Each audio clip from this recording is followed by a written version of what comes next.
1, 2, 3, 4, 5, 6, 7, 8, 9. 9 secondes. C'est le temps d'attention moyen d'un millénial. Quand celui du poisson rouge est de 8 secondes, si vous avez tenu jusque-là et ce malgré la surstimulation, c'est déjà une performance, alors bravo. Aujourd'hui, ces 9 secondes sont le véritable challenge de Google, Facebook, Insta et compagnie. Avec un si court potentiel de concentration, comment garder l'attention d'une génération distraite de la distraction par la distraction. Je passe énormément de temps sur mon téléphone. J'ai souvent l'impression d'être happé. Tu sais, cette situation où tu déverrouilles ton tel, tu sais plus pourquoi tu l'as fait, tu es complètement distrait. Résultat, tu tombes dans un vortex absolument infernal, tu sais même plus pourquoi tu y es. À scroller sans fin ton feed TikTok, Insta ou Facebook. On est nombreux à avoir cette relation hyper malsaine avec nos téléphones. Pour beaucoup, c'est le premier objet qu'on prend dès le matin et le dernier qu'on touche avant de se coucher. Et c'est tellement difficile de me contrôler face à tous ces stimuli permanents que j'ai développé un mécanisme de défense bien à moi. Chez moi, j'ai un placard à téléphone. C'est bien, hein, c'est une solution de système D, mais ça me satisfait pas complètement. J'ai l'impression d'être Ben Never comme ça sur ce lit. Ouais, clairement. Tu sais ? D'abord, j'ai commencé à faire des calculs. En moyenne, chaque jour, je passe 3h40 sur mon téléphone. C'est vrai que bon, comme ça, 3h40, ok, bon, ça semble pas énorme. Sauf que ça fait un jour par semaine quand même. 4 jours par mois, 1 mois et demi par an. Et ramené à mon espérance de vie de 85 ans, plus de 10 ans passés sur mon téléphone. Et je veux dire la vérité, c'est que moi de mon côté, je fais attention. La moyenne mondiale, c'est 4h20 par jour. Soit 14 ans passés sur son smartphone sur une espérance moyenne de vie de 85 ans. C'est chaud, c'est pire que ce que je pensais. Le temps d'usage moyen a été multiplié par 4 depuis 2012 pour atteindre 4h20 aujourd'hui. Et s'ajoute au temps passé devant le téléphone tous les autres temps d'écran, le temps passé devant l'ordi, le temps passé devant la télé. En moyenne, un adulte américain actif passe 10h30 par jour sur un écran. Et là, clairement, je vous épargne le calcul à l'échelle d'une vie. Alors, j'ai commencé mes recherches et j'ai découvert que cette épidémie d'addiction liée à nos téléphones n'est pas due au hasard. C'est quelque chose que recherchent de grandes entreprises du numérique, c'est une technique délibérée. Notre relation toxique à nos téléphones est pour beaucoup déterminée par le modèle économique des plateformes et des réseaux qu'on utilise. C'est le résultat de ce qu'on appelle l'économie de l'attention. Un nom qui peut sembler impressionnant, mais qui décrit une réalité très simple. Et pour m'aider à mieux comprendre ce sujet, qui de mieux que Bruno Patino, spécialiste et vulgarisateur de l'économie de l'attention, il a écrit La civilisation du poisson rouge, bouquin de référence pour décortiquer le concept, aujourd'hui à la tête d'Arte. L'économie de l'attention, c'est quelque chose d'extrêmement simple. C'est de dire qu'à un moment donné, on gagne sa vie, ou des entreprises gagnent leur vie, sur le temps que vous leur consacrez. En gros, c'est le business des entreprises qui, pour gagner leur vie, montent de la publicité à leurs utilisateurs. Et donc, pour maximiser les revenus, elles doivent maximiser le temps d'utilisation des utilisateurs. Parce que plus il reste, plus il y a de pubs affichées et plus ces entreprises gagnent de l'argent. C'est ce qui explique que des équipes entières d'ingénieurs travaillent à rendre volontairement addictifs les plateformes et les réseaux sociaux en manipulant notre psychologie et nos biais. Pour résumer, addiction égale moula, égale cash, égale flouze. Autrement dit, c'est l'illustration parfaite de si c'est gratuit, c'est toi le produit. En fait, c'est un modèle qui est apparu avec les médias de masse. Et les médias de masse apparaissent en réalité à la fin du 19e siècle, quand la rotative est inventée et que les journaux à grand tirage commencent à exister, et que dès lors, ils accueillent dans leur page très rapidement à la fois des petites annonces et la publicité.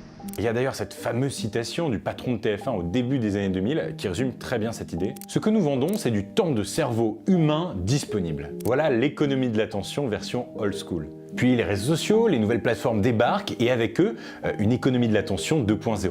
Ici, on parle de géants du numérique, les Google, les Facebook, les Insta, qu'on appelle les Big Tech ou alors les GAFA. Et la nouvelle économie de l'attention étant celle des grandes plateformes numériques qui se financent par la publicité et notamment par la publicité ciblée, c'est-à-dire la publicité qui connaît les données comportementales ou les données identitaires de ses utilisateurs.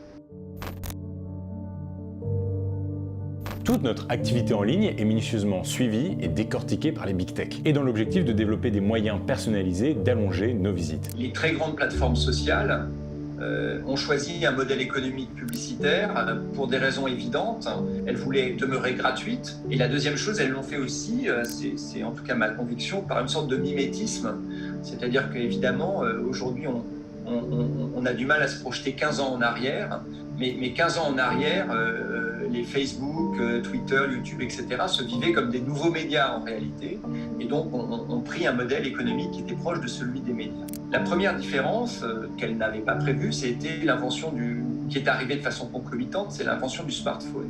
Et l'invention du smartphone, c'est simplement l'invention de la connexion permanente en réalité. C'est-à-dire que le temps d'exposition que vous avez à l'écran du smartphone, il n'est en théorie plus limité par la géographie ou l'emploi du temps. Vous l'avez avec vous dans votre poche en permanence. Donc la capacité d'attirer votre attention ou le marché d'attention possible, il est permanent en réalité. Le souci étant que les outils développés par les plateformes pour retenir les utilisateurs donnent lieu à des dérives. D'abord, des théories neuroscientifiques sont appliquées pour influencer les comportements des utilisateurs à leur insu, sans même qu'ils en aient conscience. Et ces dernières années, l'un des cas les plus extrêmes sur ce point, c'est l'affaire Cambridge Analytica, du nom d'une entreprise qui utilisait les données d'utilisateurs de Facebook pour les exposer ensuite à des publicités ciblées à leur goût afin de les convaincre de voter Trump lors de l'élection présidentielle américaine de 2016. Tout ça sans que personne n'en soit conscient sur le moment.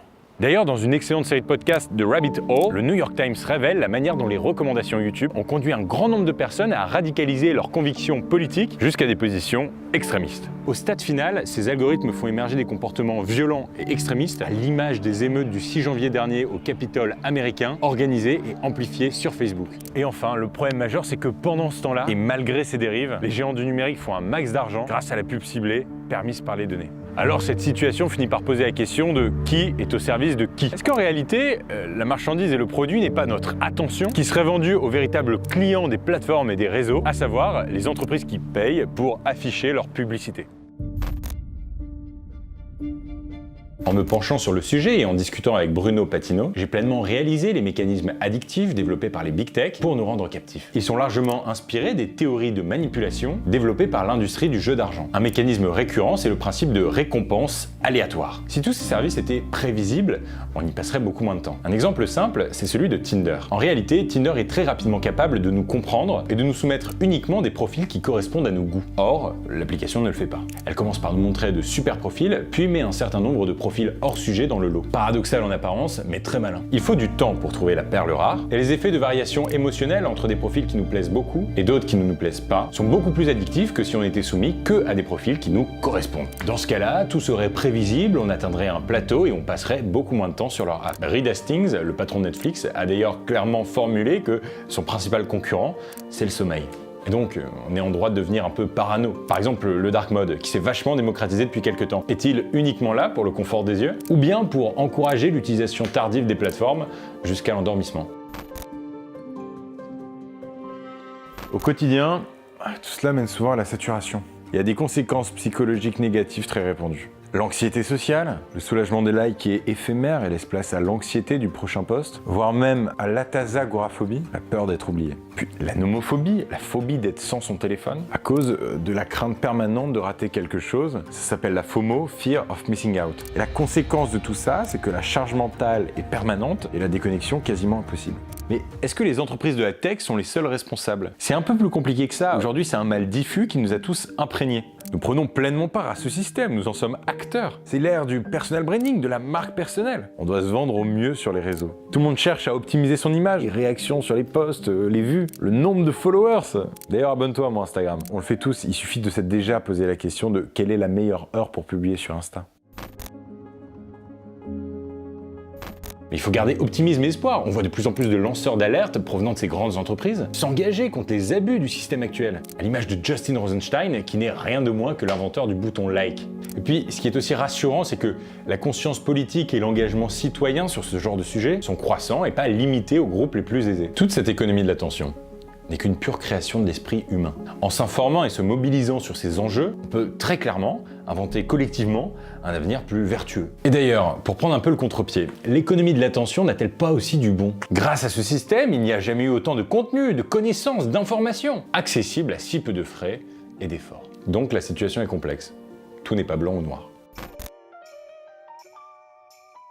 Aujourd'hui, l'économie de l'attention old school, celle de la télé et de la radio, est régulée dans le monde entier et prouve que la régulation est possible. Alors naturellement, la question qui émerge est de savoir si et comment on peut réguler l'économie de l'attention numérique. Historiquement, le problème est que le personnel politique n'est pas forcément au point sur les derniers enjeux numériques. Même s'il a beaucoup progressé, le timing de la politique, l'écriture des lois, etc. n'est pas adapté au rythme de l'innovation technologique. Pour que nos législations suivent le rythme de l'innovation, il faudrait des ingénieurs de pointe engagés par l'État et au tarif de la Silicon Valley. Et clairement, c'est pas encore ça.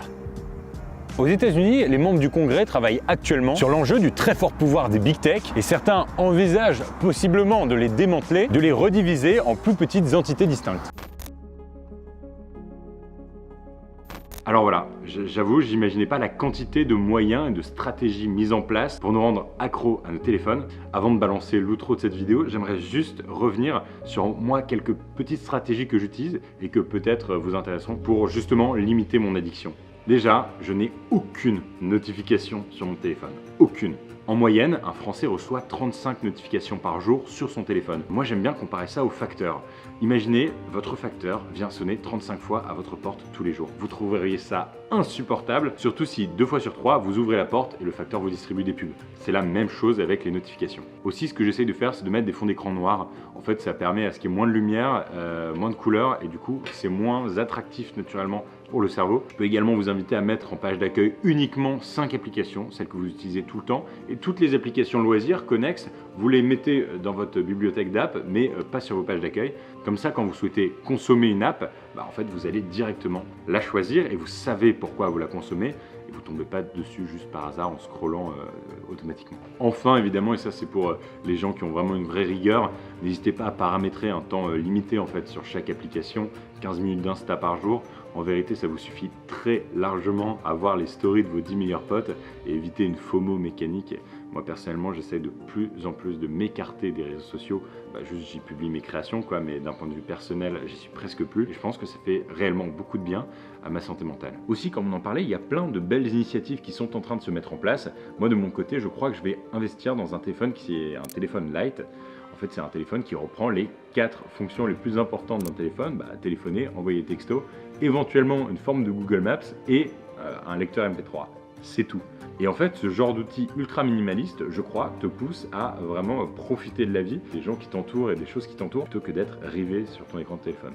Voilà, j'ai adoré bosser sur cette vidéo. J'espère qu'elle vous aura plu, que vous aurez appris plein de choses. C'est le 2e épisode de cette série qui s'appelle La Vérité. Il y avait eu La Vérité sur Dubaï. Si vous ne l'avez pas vu, je peux que vous inviter à aller découvrir cette vidéo. Tous les jours, désormais, sur mon compte Instagram, vous pourrez retrouver un petit débrief de l'actualité animée. Je vous invite à aller voir ça, c'est top. Lâche un commentaire pour le référencement. Donnez-moi des idées de futures vidéos que vous aimeriez voir sur cette chaîne et au sein de cette série La Vérité. Merci à toute l'équipe qui a travaillé sur cette vidéo et un merci spécial à Bruno Patino pour sa gentillesse et sa disponibilité. Abonne-toi!